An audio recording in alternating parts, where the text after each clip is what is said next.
आज राजा जी के कुरवे में जवन होखे दी।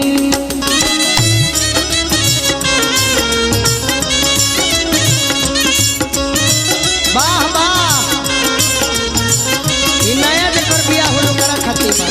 नौजवान भाई लोग लगन आवे वाला बा, ऐसा में मेहरारू मिल जाए नु तो खूब खुश रही है सब। और मिजाज में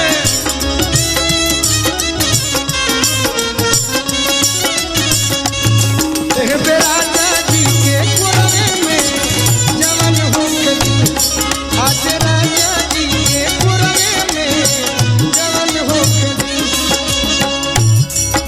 लड़की कहती है कि इतना खुशी मिली राजा जी के कोठवा में।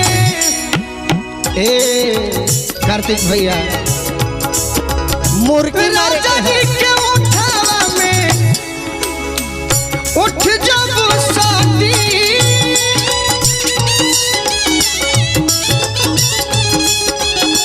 राजा जी के उठावा में उठ जब साथी।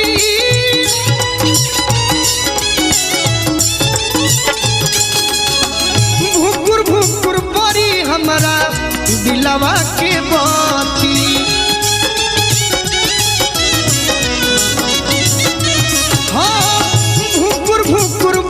हमारा दिलवा के बाती।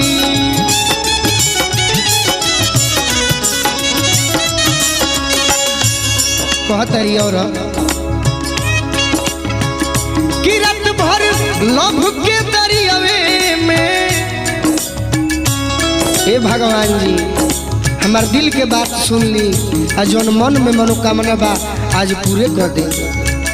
कि रात भर लभ के किरत भर लभ के दरियावे में मेहान होके दी।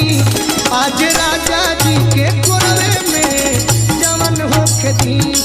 आज राजा जी के कोरवे में जवन होके दी। वाह वाह फिरोज भैया बना रही।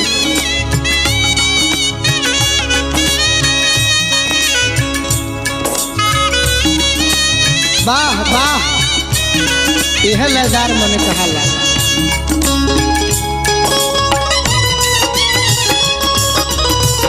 वाह वाह आनंद भैया, हे बड़कुन भैया हंसत रहा।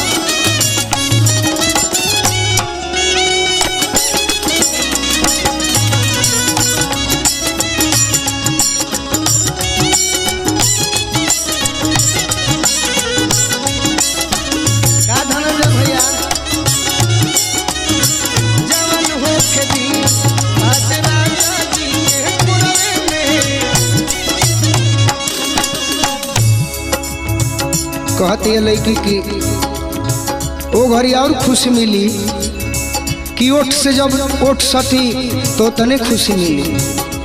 आज जब तनी मनी छुई है, आज जब रुआ गनगनाई, अरे बाप रे, तो संपूर्ण रूप से हमारा खुशी मिली।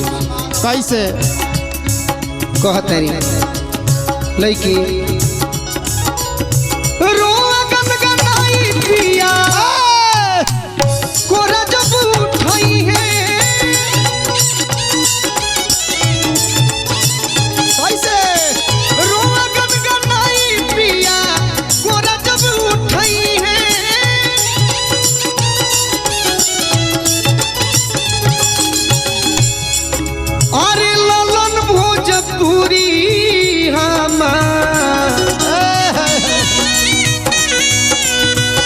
जियारा जुड़ई है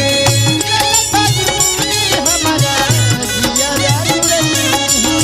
जियारा भोजपुरी हमार जियारा जुड़ई है। कहतरी कैसे ए भगवान जे नैहर में यार बा गोलू राजा, अब परेशाने हो खस तब हमारा का दोष बा। मोटकी का दोस्त अब तो जेकरा जोरे बियाह भइल बा कर लू हम बानी ओकरे रहे के बा, ओकरे संगे जिंदगी बितावे के बा। कार्तिक भैया गोलू राजा के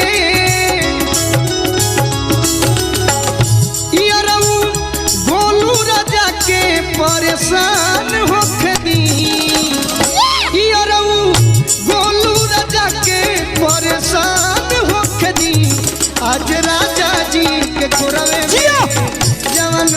दिन झपका आज राजा जी के कोरवे में जवान होके दिन आज राजा जी के अरे जिया जवान होके दिन झप झप आज राजा जी के कोरवे में जवान होके दिन हे बेरा